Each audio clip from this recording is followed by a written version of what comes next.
વડોદરા શહેરમાં અલગ અલગ સેવાકીય સંસ્થાઓ એક્ટિવ જોવા મળી રહી છે। એનું કારણ એ છે કે પૂરના લીધે પૂરગ્રસ્ત થયેલા લોકોને અલગ અલગ રીતે ફૂડ પેકેટનું વિતરણ કરવામાં આવે છે। મહાકાલ સેના સેવા ટ્રસ્ટ આ ટ્રસ્ટ અલગ અલગ રીતે સેવા કરી રહ્યું છે। 1200થી પણ વધારે ફૂડ પેકેટનું વિતરણ વડોદરા શહેરના સમા વિસ્તારમાં કર્યું છે। જય માતાજી, જય સિયારામ, જય શ્રી મહાકાલ। વડોદરા શહેરમાં ઘણા વિસ્તારોમાં પૂરના કારણે પાણી ભરાઈ ગયા હતા। એ હાલમાં બધી વડોદરાના દરેક વિસ્તારોમાંથી પાણી ઉતરી ગયા છે, પણ પૂરગ્રસ્ત વિસ્તારોમાં જે લોકોના ઘરોની અંદર જે પરિવારો હતા એ પરિવારોની અંદર જે કરિયાણું ઘરવખરી જે ચીજ વસ્તુઓ હતી તે પૂરના કારણે બધું ઘણું નુકસાન, પુષ્કળ પ્રમાણમાં લોકોનું નુકસાન થયું છે। ત્યારે જસુબા ચૌહાણના સ્મરણાર્થે શ્રી મહાકાલ સેના સેવા ટ્રસ્ટના સ્વયંસેવકોને સાથે રાખીને તેમની સાથે સૌ ભેગા મળીને જમવાનું આજરોજ સમા વિસ્તારમાં વિતરણ કરવામાં આવ્યું। જય માતાજી, બોલો જય શ્રી મહાકાલ, જય શ્રી મહાકાલ।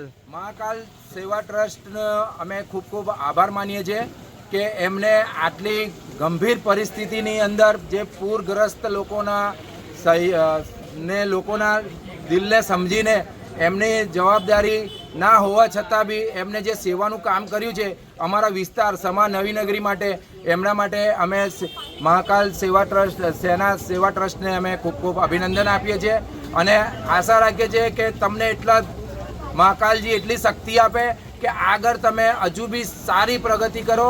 બધા જ લોકો જેટલા બી સેનામાં જોડાયા છે એ લોકોને એવી બરકત આપે મારો મહાકાલ કે એ લોકોને બધે આનાથી બી વધારે જો પૂરગ્રસ્ત આવે કે કોઈ બી આર્થિક પરિસ્થિતિ કોઈની બી ખરાબ થાય તો આ લાભ સેવા આપવામાં કોઈ દાડ પાછા ના પડે અને એમનું નામ આખા વડોદરામાં નહીં આખા ગુજરાતમાં ફેમસ થાય એવી અમે આશા રાખીએ છીએ। અને આ જે સેવાઓ આપી છે બહુ ખૂબ સરસ સેવાઓ આપી છે અને બહુ શાંતિપૂર્વક સેવાઓ આપી છે, એના લીધે અમે એમનો ખૂબ ખૂબ આભાર માનીએ છીએ અને આખી ટીમને અમે આભાર વ્યક્ત કરીએ છીએ। જય શ્રી મહાકાલ।